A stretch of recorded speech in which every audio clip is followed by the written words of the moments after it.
Whoa, see what I did there? Yeah, we're...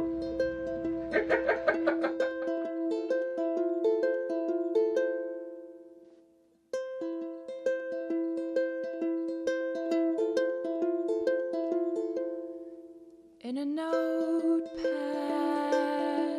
in my living room, there are words there that you wrote not long ago.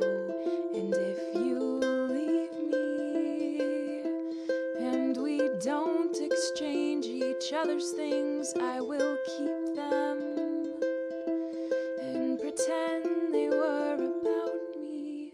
In the closet, there are your clothes hanging there. In the cupboards, the food is how you left it. In the freezer, the frozen pizzas pine along with me. And so we wait for you to come home. In a factory, in a small Midwestern town, there are women manufactured by the hour, and they are sexy, and they know more about comic books than me. And when you're gone, I worry that they found you.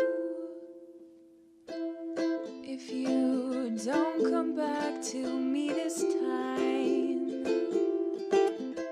if you don't come back to me now, if you don't come back to me this time, if you don't come back to me. There are over 6 billion people on the planet Earth. I am one, you are another, and you on the planet Earth.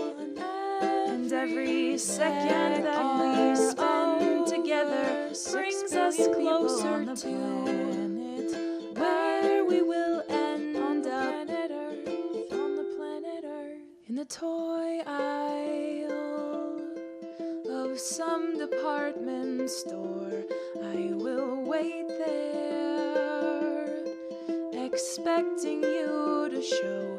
And if you don't come, I will start a conversation with myself. And even when you're gone, you are well spoken.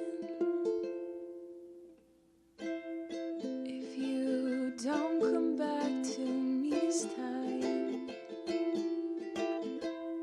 if you don't come back to me now. Alright, so that was Danielle Ate the Sandwich with On the Planet Earth. A great track. You know, there's a lot of people doing the solo artist with ukulele or guitar on YouTube, and Danielle stands out way ahead of the pack in my opinion. She is just great, and I love her lyrics. I love the whole thing about the freezer full of pizzas and stuff. I think that's great. So, some fun facts that Danielle was kind enough to give us, actually. That ukulele that she was playing there was apparently left on her doorstep as a present, and so her starting to play it was kind of an accident, which I think is neat. And she quit her job in January of 2009 to pursue music full-time, although that came a little later, actually, according to my notes, which I probably should have reread.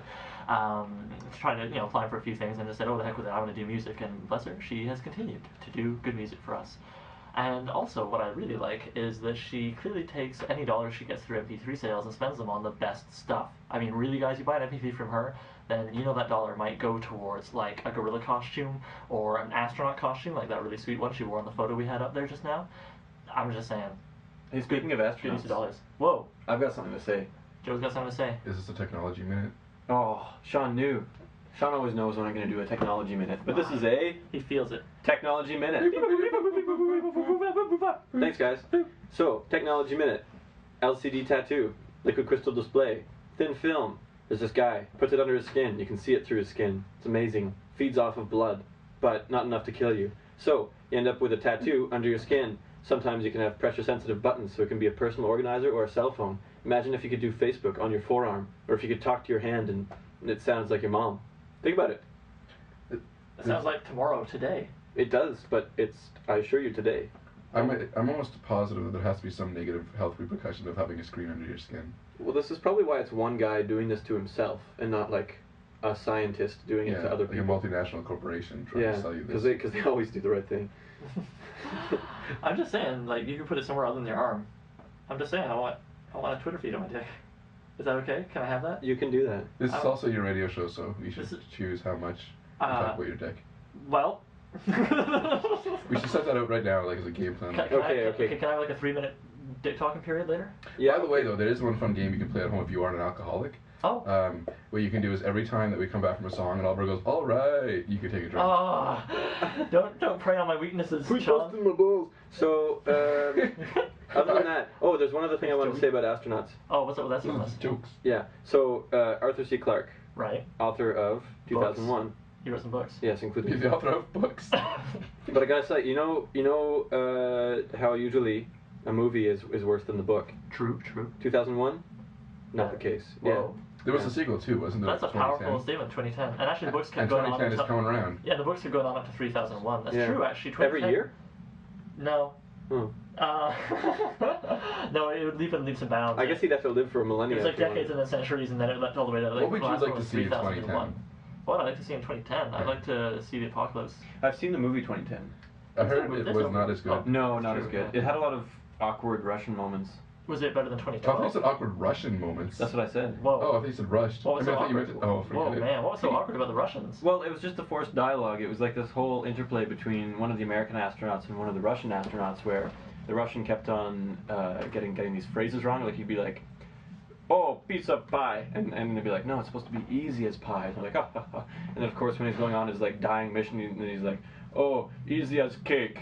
At the end, and they're like, "Oh." You're supposed to shed a single tear because it's Yeah, sweet so it's so and I'm endearing. taking a wild guess that Stanley Kubrick didn't direct in that one. I would imagine not. It's really a shame that we're talking about science fiction now and not later. Now that I think about it, because we could have did us away to Doctor Who.